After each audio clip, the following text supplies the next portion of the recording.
नमस्कार दोस्तों, the Sangam education में आपका स्वागत है। दोस्तों, आज की इस वीडियो में हम लोग देखेंगे आर्थिक समीक्षा के प्रश्नों को। 2021-22 का ये आर्थिक समीक्षा का प्रश्न होगा। इसके पीडीएफ को डाउनलोड करने के लिए डिस्क्रिप्शन में टेलीग्राम का लिंक दिया हुआ है, वहाँ से आप ज्वाइन करके डाउनलोड कर सकते हैं। अगर आप लोग नए हैं, इस चैनल पर सब्सक्राइब नहीं किए तो सब्सक्राइब कर लीजिए और बेल आइकन को भी प्रेस कर लीजिए। चलिए देखते हैं पहले प्रश्न को। पहला आर्थिक सर्वेक्षण 2021-22 को वित्त मंत्री निर्मला सीतारमण ने 31 जनवरी 2021 को संसद में पेश किया है। काफ़ी इम्पोर्टेंट हो जाता है ये टॉपिक उसके लिए, जिसका आगे आने वाले एग्जाम्स है जैसे एसएससी, एमटीएस और ग्रुप डी में भी। तो चलिए देखते हैं आगे। और आर्थिक सर्वेक्षण 2021-22 को प्रमुख आर्थिक सलाहकार संजीव सान्याल के नेतृत्व में एक टीम तैयार करके वर्तमान मुख्य आर्थिक सलाहकार हैं अनंत नागेश्वरन, इनके द्वारा किया गया। इसका मूल विषय है त्वरित दृष्टिकोण। जो आर्थिक समीक्षा 2021-22 है, इसका मूल विषय है त्वरित दृष्टिकोण, जो फीडबैक, वास्तविक निष्कर्षों की तत्काल निगरानी, व्यवहारिक प्रतिक्रियाओं, सुरक्षा संबंधी उपायों आदि पर आधारित है। आगे देखते हैं आर्थिक समीक्षा से परीक्षा उपयोगी तथ्य को। जो परीक्षा में उपयोगी प्रश्न है उसको देखते हैं। वित्त वर्ष 2022-23 में भारतीय अर्थव्यवस्था के 8 से 8.5% बढ़ने का अनुमान है। वित्त वर्ष 2022-23 में भारतीय अर्थव्यवस्था 8 से लेकर के 8.5% तक बढ़ने का अनुमान लगाया गया है।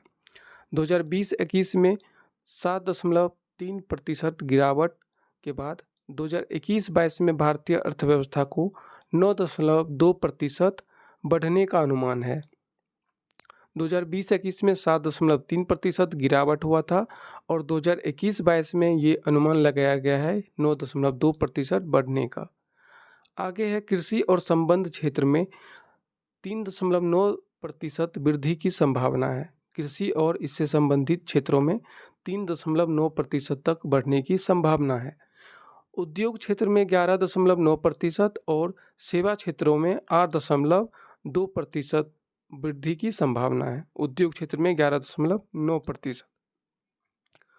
अप्रैल से नवंबर 2021 के दौरान पूंजी व्यय में सालाना आधार पर 13.5% की वृद्धि हुई है। अप्रैल से लेकर के 2021 के नवंबर तक।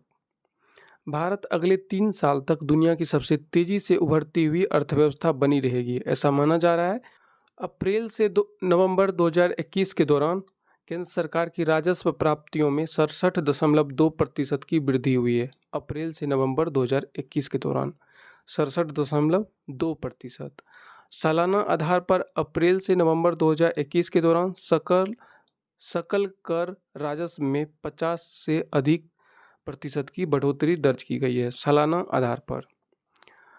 आगे है 21-22 की पहली छमाही में सकल पूंजी प्रवाह। 2021-22 की पहली छमाही में सकल पूंजी प्रवाह बढ़कर के $65.6 बिलियन हो गया है। $65.6 बिलियन। 31 दिसंबर 2021 तक विदेशी मुद्रा भंडार $633.6 बिलियन के स्तर पर पहुंच गया है। 31 दिसंबर 2021 तक का आंकड़ा है ये। विदेशी मुद्रा भंडार $633.6 बिलियन के स्तर पर पहुंच गया है।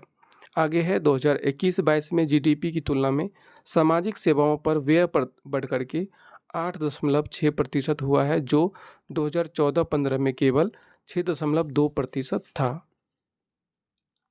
आगे है नवंबर 2021 के अंत तक चीन, जापान और स्विट्जरलैंड के बाद भारत चौथा सबसे विदेशी मुद्रा भंडार वाला देश था। ये आंकड़ा है नवंबर 2021 तक का। भारत चीन, जापान और स्विट्जरलैंड के बाद चौथा देश था विदेशी मुद्रा भंडार वाला। 31 दिसंबर 2021 तक बैंक ऋण में 9.2% की बढ़ोतरी हुई है। 31 दिसंबर 2021 तक बैंक ऋण में 9.2% की बढ़ोतरी हुई है। 75 प्रारंभिक सार्वजनिक निगम के माध्यम से 89,066 करोड़ रुपए जुटाए गए हैं, जो पिछले एक दशक के किसी भी वर्ष से ज़्यादा है। 2021-22 में CPI मुद्रास्फीति घट करके 5.2% रह गई है। 2021-22 में खाद्य मुद्रास्फीति औसतन 2.9% के निचले स्तर पर है। 2020-21 में नीति आयोग एसडीजी इंडिया सूचकांक और डैशबोर्ड पर भारत का ओवरऑल स्कोर बेहतर होकर के 66 पर पहुंच गया है, जो 2019-21 में स्कोर था 60 और 18-19 में था 57। भारत विश्व में 10वां सबसे बड़ा वन क्षेत्र वाला देश है। विश्व में 10वां सबसे बड़ा वन क्षेत्र वाला देश है भारत। अगस्त 2021 में प्लास्टिक कचरा प्रबंधन नियम 2021 अधिसूचित किए गए हैं, जिसका उद्देश्य 2022 तक सिंगल यूज प्लास्टिक को समाप्त करना है। इसी अगले मंथ 1 जुलाई से लागू हो जाएगा। ये सिंगल यूज प्लास्टिक को बंद कर दिया जाएगा। आगे है, प्रधानमंत्री ने 2021 में ग्लासगो में आयोजित पक्षों के 26वें सम्मेलन COP26 उत्सर्जन में कमी लाने के लिए 2030 तक प्राप्त किए जाने वाले महत्वाकांक्षी लक्ष्यों की घोषणा की है। 2021 का जो 26वां सम्मेलन हुआ था, ये हुआ था कहाँ पर? COP26 ग्लासगो में। देश के कुल मूल्यवर्धन में 18.8% 2021-22 के अनुसार वृद्धि हुई है। इस तरह 2020-21 में 3.6%, 2021-22 में 3.9% की वृद्धि दर्ज की गई है।